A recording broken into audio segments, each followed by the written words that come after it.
Transformers 3 is a movie with many flaws, but one that has always bothered me was Sentinel's plan, bringing Cybertron, the homeworld of the Transformers, through a space bridge, a portal essentially, to Earth.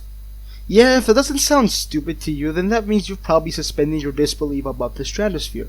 So in this video, I'll be talking about the 4 reasons why it's just flawed and idiotic from the start. And no, I won't take into consideration the comics, as in my opinion the story should be self-contained. That means the story of Transformers 3 should be its own thing and the comics should be an add-on. I don't think that comics in general for movies should plug the plot holes, because then that's just inherently making the original source material bad. Anyway, let's get started. Number 1. Why bring Cybertron through? It's a space bridge, right? So why not use it as such?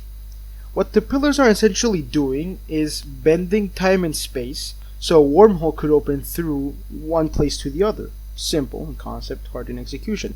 If so, why not use it as a connection to Cybertron so you could freely travel through both planets? This is actually brought up in the movie as both of an idea and actually done in practice when Sentinel wanted to bring the Decepticons that were left on the moon to Earth. But no real reason was actually given as to why Cybertron itself needed to come through the wormhole. I know that in the lore it's supposed to teleport Cybertron, the pillars that is, the mechanism, is supposed to teleport Cybertron, but why bring it that close at that point? You know, it's a flawed design then. Like, if you're gonna teleport a planet that big to a planet that small, so close to each other, you better have a plan or something, or you better be at least crossing your fingers for a binary planet system, which is really out of the reach here. And I'm pretty sure Sentinel wasn't planning for a binary star or a binary planet system in the first place. Number 2. If you need to transfer a planet over, why not do the opposite and transfer Earth to Cybertron?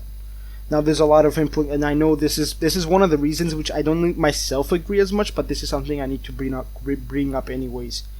It's ludicrous, yes, but why not have the Earth travel to Cybertron and become a moon?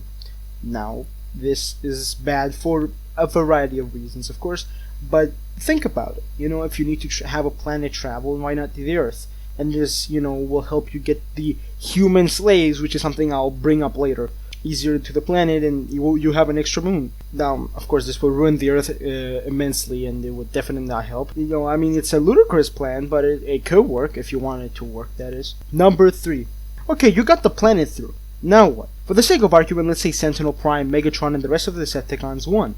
What do they plan on doing next? The only thing they have achieved is making Cybertron essentially crash into the planet and do nothing.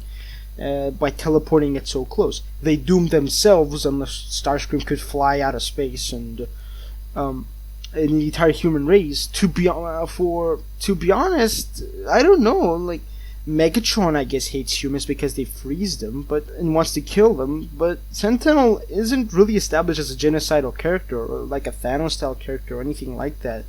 He wants to save Cybertron, his home planet, because it was ravaged by war. A simple backstory or a simple thing he wants to do, but I don't think stomping on humans is something he wants to do or he needs to do in the process of saving his planet. It's told to us by Dylan, of all people, a secondary character, to be honest, but the Transformers need human slaves. You see, they can't rebuild without a slave labor force. Okay, either someone on the writing team was on crack, or somebody wanted to write a 3-dimensional character but forgot they were making a Transformers movie. What do I mean by this? Is that somebody wanted to write Dylan as a delusional character, something like Deep Wang, that guy, yes, that thinks he's getting help with the Decepticons, but then he gets his comeuppance later on in the story. But no, Shia LaBeouf beats his ass with some weird thing. I don't know. Like, I would have preferred in the story if Dylan was with it, working with the Decepticons, but then was like, we don't need you anymore, and they just like grab him and throw him or something, they kill him. I mean, that'll be better. That would actually like give some depth to the characters and all that. But it's a Transformers movie, so you can have that. I mean, it does make sense in the context of the story, but I mean, are we supposed to take him seriously though when he says that the Transformers need human slaves? You see, they can't rebuild without a slave labor. That's like us saying, that's like the humans saying, "Oh, we need cockroach slaves." For what exactly? It doesn't add up in the slightest if you think about it. Like, what will a human provide to, like, that a transformer can't? The humans are small, fragile, and it can't even breathe on the Cybertron. It doesn't look like it has an atmosphere either. Wait. Number 4. Why does Cybertron collapse when the control pillar gets destroyed?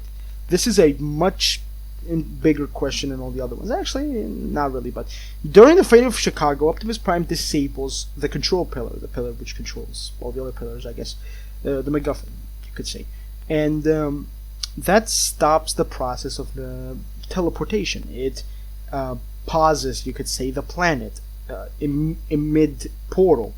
So I guess that's cool.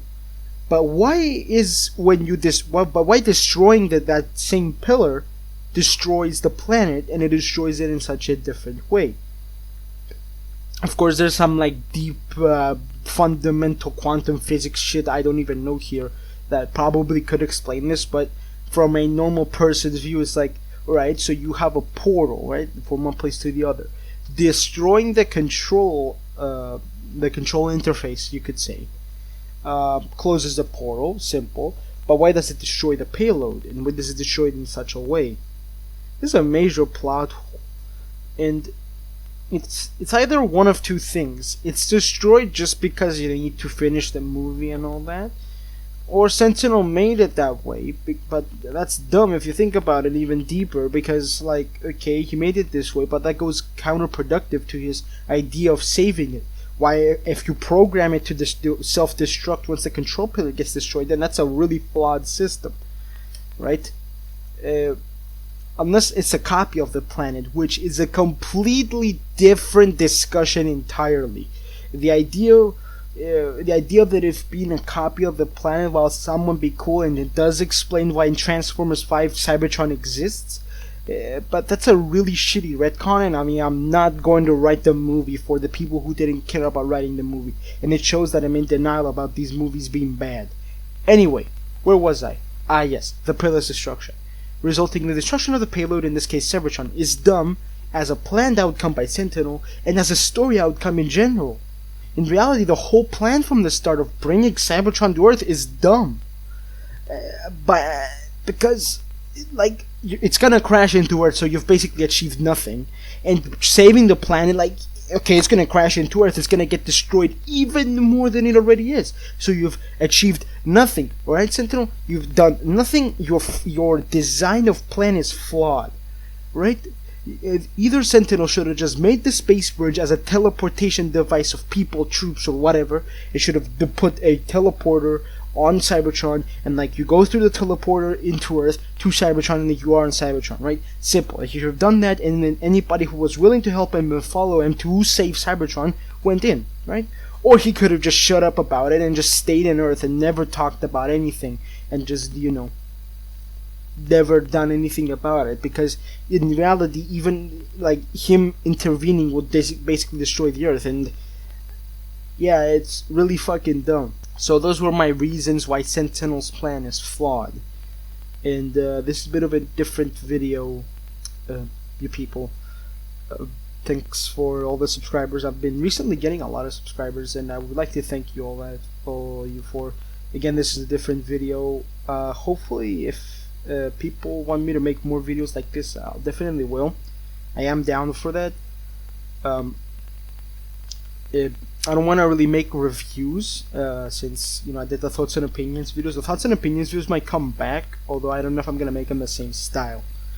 Anyway, this, anything else I wanted to say? Oh yeah, Salty Squad Shenanigans 5 finally got released. I'm sorry for keeping you guys late, and it's not even that, it's not even something that triumphant.